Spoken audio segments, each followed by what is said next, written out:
وہ جو غالب نے کہا کہ اب تو گھبرا کے یہ کہتے ہیں کہ مر جائیں گے، اور مر کے بھی چین نہ پایا تو کدھر جائیں گے، وہ صحیح کیفیت ہے۔ اور قید حیات و بند و غم اصل میں دونوں ایک ہیں، موت سے پہلے آدمی غم سے نجات پائے کیوں؟ تو یہ کیفیت ہر انسان کے ساتھ ہے، لیکن یہ کہ ہر انسان اس بھاگ دوڑ میں تو لگا ہوا ہے، اس بھاگ دوڑ کے نتیجے کے اعتبار سے سب سے گھاٹے میں کون ہے؟ یہ سوال پوز کیا ہے، قل هل ننبئکم، کیا ہم تمہیں بتائیں بالاخسرین اعمالا، سب سے زیادہ خسارے میں، اخسر افعل التفضیل، اکبر سب سے بڑا، افضل سب سے فضیلت والا،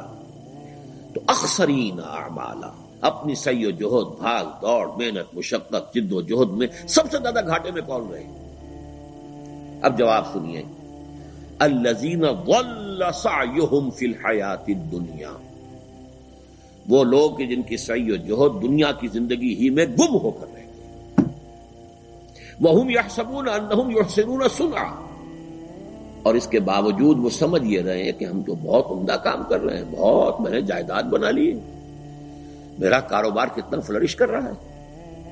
میرے کتنے کارخانے بن گئے، میرا کتنا نام جو ہے مشہور ہو گیا ہے، میں کس سٹیٹس تک پہنچ گیا ہوں، میں نے کتنی سیاسی کامیابی حاصل کر لی ہے،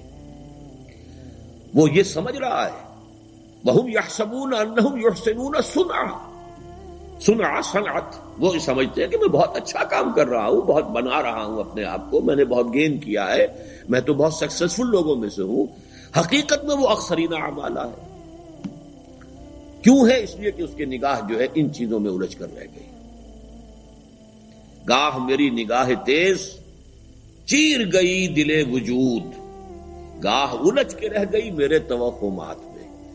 انسان کی نگاہ تیز اگر اس کائنات کو، اس مادی کائنات کو پیس کر کے جائے گی تو خدا اور روح اور حیات اخروی تک پہنچے گی، لیکن اگر وہاں نہیں، اسی میں الجھ کر رہ گئی، تو پھر قل هل ننبئکم بالاخسرین اعمالا الذین ضل سعیہم فی الحیاۃ الدنیا وہم یحسبون انہم یحسنون صنعا۔